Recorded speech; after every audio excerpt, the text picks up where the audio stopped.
बलूचिस्तान के ज़िला लसबेला के मकाम पर मुसाफिर बस हादसे का शिकार होकर गहरी खाई में जा गिरी।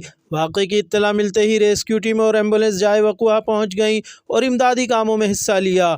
भारी मशीनरी के ज़रिए रेस्क्यू अमल को मुकम्मल किया गया, जबकि 3 मैयतों को शनाख्त के बाद कोयटा जबकि नाकाबिल शनाख्त 38 लाशें कराची के जिना अस्पताल मुंतकिल करके तमाम सुख्ता लाशों का DNA हासिल कर लिया गया है।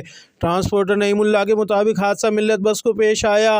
मुसाफिरों के नाम और दीगर क्वाइफ का रिकॉर्ड हासिल करके बेला पुलिस ने तहवील में ले लिए, जबकि बस ड्राइवर सलीम आगा और कंडक्टर एहसानुल्लाह कोयटा के रिहायशी बताए जाते हैं। दूसरी जानिब जिन्हें अस्पताल मुंतकिल किए जाने वाले जहां तक 12 अफराद की फहरिस्त जारी कर दी गई है जो कोयटा और पशीन के रिहायशी थे।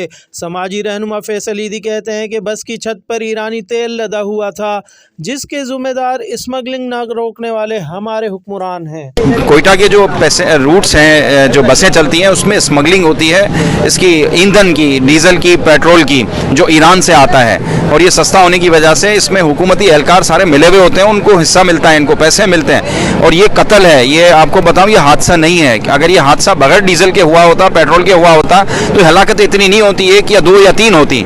ये 41 लोगों को कत्ल किया गया है और इसमें कत्ल की FIR होनी चाहिए और ओहदेदारों के खिलाफ होनी चाहिए जो स्मगलिंग में ये पैसे लेते हैं। हुकूमती जो एहलकार इसमें जो शामिल हैं। रेस्क्यू के फायर ब्रिगेड 1.5 से 2 घंटे के बाद आ गई थी, लेकिन फायर ब्रिगेड के पास पानी तो था लेकिन उसमें फोम नहीं था। और ये ईंधन की आग है, तो ये जो बस थी ना, ये फर्नेस की तरह जली है। जो भट्टी होती है ना, ये इस तरह जली है और इसमें लाशों को उसने राख कर दिया है।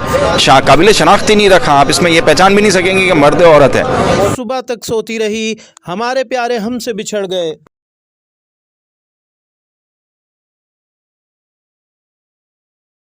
सिंगल रोड है, हज़ारों गाड़ियां हैं और कोई रेस्क्यू नहीं है। रात 4 साढ़े 4 बजे ये वाक़या पेश आया है और सुबह तक इंतज़ामिया जो है वो ख्वाब खरगोश सो रही थी। कोई पूछने वाला नहीं है। इतनी बड़ी रोड पे कोई रेस्क्यू का सिस्टम नहीं है। इसमें मेरे भतीजे समेत 40 घर जो है वो उजड़ गए हैं। ये लुक़मा अजल बन गए हैं, जिसमें ख़वातीन और बच्चे भी शामिल हैं। बड़े अफसोस से कहना पड़ता है कि पूरे सूबे में कोयटा से लेके कराची तक 700 किलोमीटर का रोड है। इस पे रेस्क्यू का कोई सिस्टम नहीं है।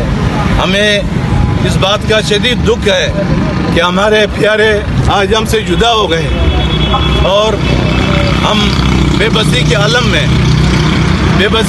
में हमारे प्यारे जो है वो राख बन गए हैं।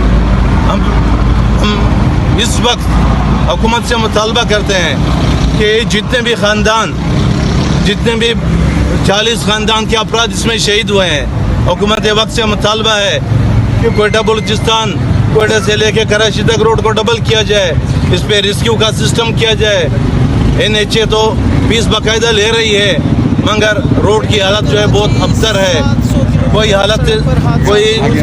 कोई पुरसानी हाल नहीं है। रोया बनाने का मुतालबा किया है।